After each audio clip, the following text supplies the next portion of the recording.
One of the second most asked questions in my YouTube channel is, Aravind, tell about AIML. Aravind, tell about AIDS. Aravind, tell about these trending courses. Does artificial intelligence is the future? Doing artificial intelligence and machine learning is worth in 2024? Even some of you started spamming on it. Then finally, I decided to make it. Just for you. Let's go. I wake up to a little bit of drool on my pillow, feel like it's gonna be a bad day. இப்போ நம்ம கரண்ட்டாக எங்கே போனாலும் most of the time நம்ம கேட்குற சில words என்னென்னா artificial intelligence, machine learning, data science. இந்த 3 வேர்ட்ஸை தான் அடிக்கடி கேட்டுகிட்டே இருக்கும் அண்ட் அடிக்கடி ரிப்பீட் ஆகிட்டு இருக்கு. இப்போ காலேஜ் ஜாயின் பண்ண போகிறவங்கலேருந்து காலேஜ் படிச்சுட்டு இருக்கவங்க வரைக்கும் இந்த ஃபீல்ட்ஸில் எக்கச்சக்க டவுட்ஸ் இருக்குது. காலேஜ் படிச்சுட்டு இருக்கவங்க கூட okay, they have some knowledge about that. But இப்போ நீங்கள் காலேஜ் ஜாயின் பண்ண போகிறீங்க, அதுவும் பர்டிகுலராக இன்ஜினியரிங்கில் AIML/DS எடுக்க போகிறீங்க அப்படின்னா நீங்கள் சில விஷயத்தை கண்டிப்பாக தெரிஞ்சிருக்கணும். Which means the reality behind about this trending courses. Of course இந்த கோர்ஸுக்குலாம் வந்துட்டு ஹை டிமாண்ட் இருக்குது, நிறைய ஆப்பர்ச்சுனிட்டிஸ் இருக்குது, ப்ராமிசிங் ஃபியூச்சர் ஸ்கோப் இருக்குது. பட் இந்த கோர்ஸஸை சுற்றி அது கூடவே சில ப்ராப்ளம்ஸும் இருக்குது. பிகாஸ் இந்த கோர்ஸை சுற்றி நிறைய ரூமர்ஸ் இருக்குது அண்ட் நிறைய பேர் ஆன்லைனில் வந்துட்டு கூவி இந்த கோர்சஸ்லாம் வித்துட்ருக்காங்க. ஸோ சில விஷயங்களை இந்த வீடியோவில் ஓப்பனாக எக்ஸ்போஸ் பண்ண போகிறேன்.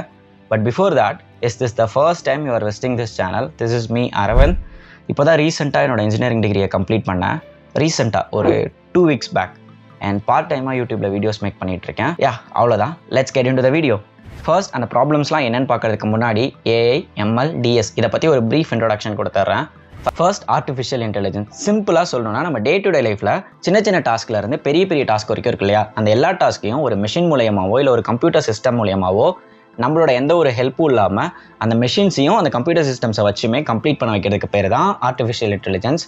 இதுக்கு ஒரு கிரேட்டரான எக்ஸாம்பிள் தான் வந்துட்டு OpenAIயோட ChatGPT. ChatGPT வந்துட்டு ஒரு AI சேட் அசிஸ்டன்ட். நம்ம ஃப்ரெண்டு கிட்ட நம்ம எப்படி சேட் பண்ணி பேசிக்கிறோமோ அந்த மாதிரி வந்துட்டு ChatGPT கூட நம்ம சேட் பண்ணி நமக்கு தேவையான இன்ஃபர்மேஷனை வாங்கிக்க முடியும்.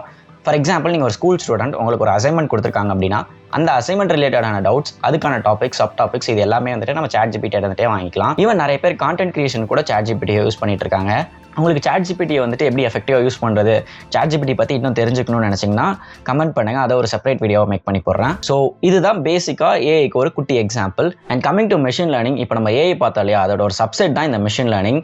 பாஸ்ட் டேட்டாஸை மிஷின்ஸ்க்கு ஃபீட் பண்ணி அந்த மிஷின்ஸ் அது மூலயமா ட்ரெயின் பண்ணி லேர்ன் பண்ண வச்சு நமக்கு தேவையான ஒரு பர்டிகுலர் டாஸ்க்கையோ இல்லை ஒரு ப்ராடக்ட்டோட ஓவரால் பர்ஃபார்மன்ஸை இன்க்ரீஸ் பண்ணுறதுக்காக யூஸ் பண்ணுறது தான் இந்த மெஷின் லேர்னிங். இதுக்கு ஒரு நல்ல எக்ஸாம்பிள் ரெக்கமெண்டேஷன் சிஸ்டம். இப்போ நம்ம இ-காமர்ஸ் சைட்லலாம் போயிட்டு ஏதாவது ஒரு ப்ராடக்ட் நம்ம சர்ச் பண்ணுறோன்னா நெக்ஸ்ட் நம்ம எங்கே போனாலும் நமக்கு அந்த ப்ராடக்ட் ரிலேட்டடாகவே சஜஷன் ஆகிட்டு இருக்கோம். அதுவுமே இந்த மிஷின் லேர்னிங் அல்காரிதம்ஸ் பேஸ் பண்ணி தான். ஈவன் இப்போ இந்த வீடியோ நீங்கள் பார்த்துட்டு இருக்கீங்கன்னா அதுவுமே ஒரு மிஷின் லேர்னிங் அல்காரிதம் மூலியமாக தான் யூடியூப்ல நடந்திருக்கும். ஐதர் நீங்கள் என்னோட வீடியோ இதுக்கு முன்னாடி பார்த்துருந்துருக்கலாம், ஏதோ ஒரு வீடியோ லைக் பண்ணியிருக்கலாம், அப்படின்னா இந்த ஏஐ ரிலேட்டடான டாபிக்ஸ் வந்துட்டு நீங்கள் வேற எங்கேயாவது பார்த்துருக்கலாம். ஸோ அதை பேஸ் பண்ணி தான் இந்த வீடியோ உங்களுக்கு ரெக்கமெண்ட் ஆயிருக்கும். இது யூடியூப் ரெக்கமெண்டேஷனுக்காக யூஸ் பண்ணுற one of the machine learning algorithm. எப்படி எக்ஸாம்பிள் செமையாக இருந்துச்சா? சப்ஸ்கிரைப் பண்ணலாமா? லைக் போடலாமா? Just kidding. Next, data science. இப்போ இந்த வேர்ல்டே டேட்டானால தான் மூவ் ஆகிட்டு இருக்கு. ஆக்சுவலாக டேட்டானா என்னன்னு பார்த்தீங்கன்னா ஒரு இன்ஃபர்மேஷன். ஃபார் எக்ஸாம்பிள், நம்மளை எடுத்துக்கிட்டோன்னா நம்மளோட டேட்டா என்ன? நம்ம நேம், நம்ம ஹைட், நம்ம வெயிட், நம்ம ஏஜ், இது எல்லாமே நம்மளோட ஒரு டேட்டா. இந்த டேட்டாஸை எக்ஸ்ட்ராக்ட் பண்ணி நாலேஜ்ஃபுல்லாகவும் இன்சைட்ஃபுல்லாகவும் அவங்களுக்கு தேவையான டேட்டாஸை மட்டும் எடுத்துக்கிறது, இல்லைனா அந்த டேட்டாஸை ப்ராசஸ் பண்ணுறது எல்லாமே இந்த டேட்டா சயின்ஸ்குள்ளார வரும். டேட்டா சயின்ஸ்க்கு ஒரு நல்ல எக்ஸாம்பிள்னு பார்த்தோன்னா ஹெல்த் கேர் இண்டஸ்ட்ரீஸில் இந்த ப்ரெடிக்டிவ் சிஸ்டம்லாம் இருக்கு இல்லையா, அதெல்லாம் ஒரு நல்ல எக்ஸாம்பிள். அது என்ன பண்ணுன்னா பேஷண்ட்டோட டேட்டாஸை வந்துட்டு கலெக்ட் பண்ணி அதில் ஒரு பேட்டர்ன் ஐடென்டிஃபை பண்ணி அவங்களுக்கு என்ன டிசீஸ் இருக்குது, இல்லை அவங்களுக்கு என்ன வந்துட்டு இது பண்ணணும்னு சொல்லி ப்ரிடிக்ட் பண்ணுற மாதிரி இருக்கும். ஸோ இப்போதைக்கு இந்த 3 கோர்சஸை பற்றியும் ஒரு குட்டி இன்ட்ரோடக்ஷன் கொடுத்தாச்சு. லைக் அதுனா என்னன்னு மட்டும் சொல்லியிருக்கேன். நெக்ஸ்ட் அதில் இருக்க ப்ராப்ளம்ஸ்க்கு மூவ் ஆகலாம். ஃபர்ஸ்ட் ப்ராப்ளம் என்னன்னா, இது எல்லாமே ட்ரெண்டிங் கோர்சஸ். அரவிந்த், இதில் என்ன ப்ராப்ளம்? ட்ரெண்டிங் கோர்சஸ், பூமிங் கோர்சஸ்னால் நல்லது தானே, அதில் என்ன ப்ராப்ளம்னு கேட்டிங்கன்னா அதுதான் ப்ராப்ளமே. இப்போ நீங்கள் காலேஜ்லாம் போயிட்டு ஃபேக்கல்ட்டிஸ்னு எடுத்துக்கிட்டிங்கன்னா அவங்களுக்கே இந்த ஃபீல்டில் வந்துட்டு நாலேஜ் ரொம்ப கம்மியாக தான் இருக்கும். இப்போ ஏஐன்னு எடுத்துக்கிட்டோன்னா ஏஐயில் மாஸ்டர்ஸ் பண்ணுவாங்க, அதில் PhD பண்ண ஸ்டாஃப்ஸ் எவ்வளோ பேர் இருப்பாங்கன்னு கேட்டிங்கன்னா கண்டிப்பாக வந்துட்டு மோஸ்ட் ஆஃப் த காலேஜில் 0 தான். ஏன்னா இப்போ தான் இதெல்லாமே வந்துட்டு இருக்கு. ஸோ ரொம்ப கம்மியான பீப்புள் மட்டும்தான் இதில் வந்துட்டு மாஸ்டர்ஸோ இல்லை PhDயோ பண்ணியிருப்பாங்க. ஸோ அவங்களுக்கே அதை பற்றின நாலேஜ் ரொம்ப கம்மியாக தான் இருக்கும். ஸோ மோஸ்ட் ஆஃப் த காலேஜில் CSE அண்ட் IT ஃபேக்கல்ட்டி தான் உங்களுக்கும் வந்துட்டு லெசன்ஸ்லாம் எடுக்கிற மாதிரி இருக்கும். ஸோ இது ஒரு ப்ராப்ளம். செகண்ட் ப்ராப்ளம் என்னென்னு பார்த்தீங்கன்னா lab facility. You know, what AI மாடலையோ இல்லை ஒரு மிஷின் லேர்னிங் மாடலையோ ட்ரைன் பண்ணணும்னா ஒரு நல்ல ஸ்பெக் கம்ப்யூட்டர் தேவைப்படும். மோஸ்ட் ஆஃப் த காலேஜஸில் கம்ப்யூட்டர் சயின்ஸ் ஸ்டூடெண்ட்ஸ் என்ன யூஸ் பண்ணுறாங்களோ அதே தான் வந்துட்டு AIMLக்கும் ப்ரொவைட் பண்ணுறாங்க. அதுவே இப்போது ரீசெண்டாக அப்கிரேட் பண்ணியிருந்த லேபாக இருந்தால் கூட பரவாயில்ல, அதில் 5 years 6 years பேக் யூஸ் பண்ண கம்ப்யூட்டர்ஸ் தான் அங்கேயுமே இருக்கும். நீங்கள் அங்கே போயிட்டு ஒரு மாடலை ட்ரைன் பண்ணும்போது பயங்கரமாக ஹேங் ஆகும். So high spec computer lab facility அப்படிங்கிறது செகண்ட் ப்ராப்ளம். தேர்ட் ப்ராப்ளம் என்னென்னு பார்த்தீங்கன்னா அகாடமிக்ஸை பொறுத்த வரைக்கும் சிஎஸ்சிக்கும் ஏஎம்எலுக்கும் பெரிய வித்தியாசம்லாம் இல்லை. மோஸ்ட் ஆஃப் த கோர்சஸ் வந்துட்டு சேமாக தான் இருக்கும். ஃபஸ்ட் இயரை பொறுத்த வரைக்கும் நம்ம எல்லா டிபார்ட்மெண்ட்ஸுக்குமே including the core departments like triple E, ECE இதுவும் சேர்த்து சிவில், மெக் இது எல்லாத்துக்குமே சேர்த்து ஃபஸ்ட் இயரில் எல்லாருக்கும் காமனாக தான் இருக்கும்.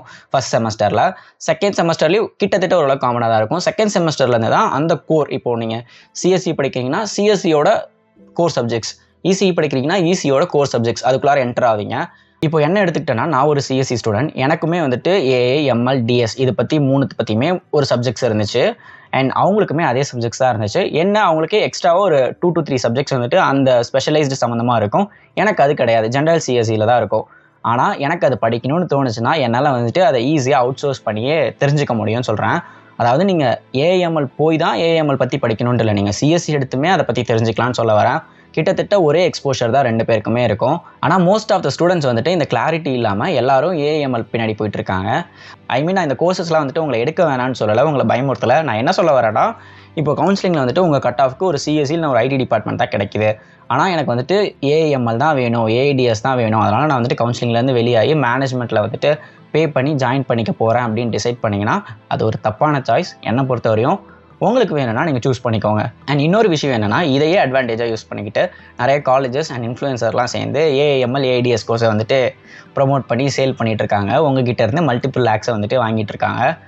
So be aware of that. Again இப்போ நான் ஃபைனலாக என்ன சொல்ல வரேன்னா, உங்களுக்கு வந்துட்டு ஏஎம்எல்ஏ வந்துட்டு உங்கள் கட் ஆஃப்க்கு கிடச்சிருது அப்படின்னா நீங்கள் தாராளமாக எடுக்கலாம், அதுதான் உங்களுக்கு பெஸ்ட்டு. பட் இப்போ உங்கள் கட் ஆஃப்க்கு வந்துட்டு ஏஎம்எல்டிஎஸ் கிடைக்கல, எனக்கு வந்துட்டு சிஎஸ்சி ஐடி தான் கிடைக்குது, ஆனால் நான் அதை வந்துட்டு கவுன்சிலிங்லேருந்து ரிலீவ் ஆகி மேனேஜ்மெண்ட்டில் போய் ஜாயின் பண்ணிக்கலான் இருக்கேன், டொனேஷன் கட்டி ஜாயின் பண்ணிக்கலான் இருக்கேன் அப்படின்னா அது வந்துட்டு ஒரு ஒஸ்ட்டு டெசிஷன். பட் நீங்கள் எடுக்கிறீங்கன்னா எடுத்துக்கலாம், அது எந்த ஒரு பிரச்சனையும் இல்லை. அண்ட் அகைன் ப்ரோ, எனக்கு வந்துட்டு கரெக்டாக ஏஎம்எல்ஏ கிடச்சிரும், ஏஐடிஎஸ்சி கிடச்சிரும், எனக்கு அந்த அளவுக்கு கட் ஆஃப் தான் இருக்குது. ஆனால் இப்போ நீங்கள் சொல்கிறதெல்லாம் பார்த்துட்டு எனக்கு எடுக்கலாமான்னு ஒரு டவுட் வருதுன்னு கேட்டிங்கன்னா, அப்படிலாம் நீங்கள் ஒரு டவுட்டு பட வேணாம். செல்ஃப் லேர்னிங் இருந்துட்டால் போதும், நம்ம எதை வேணால் எங்கே வேணால் கற்றுக்கலாம். ஸோ மற்ற நான் முன்னாடி சொன்ன 3 ப்ராப்ளம்ஸும் ஒரு ப்ராப்ளம்ஸே இல்லை. நான் என்ன சொல்ல வரேன்னா, இதை வந்துட்டு யூஸ் பண்ணி உங்களை சில பேர் ஸ்கேம் பண்ண ரெடியாக இருக்காங்க, அது மட்டும் ஆகிடாதீங்கன்னு சொல்கிறேன். மற்றபடி உங்களுக்கு கிடச்சிதுன்னா தாராளமாக எடுத்துக்கோங்க. அவ்வளோதான் இந்த வீடியோ. ஐ ஹோப் இந்த வீடியோ வந்துட்டு உங்களுக்கு யூஸ்ஃபுல்லாக இருந்திருக்கும்னு நம்புகிறேன். அண்ட் நெக்ஸ்ட் ஒரு நல்ல வீடியோவில் வந்துட்டு உங்களை மீட் பண்ணுறேன். Until then, Aravind.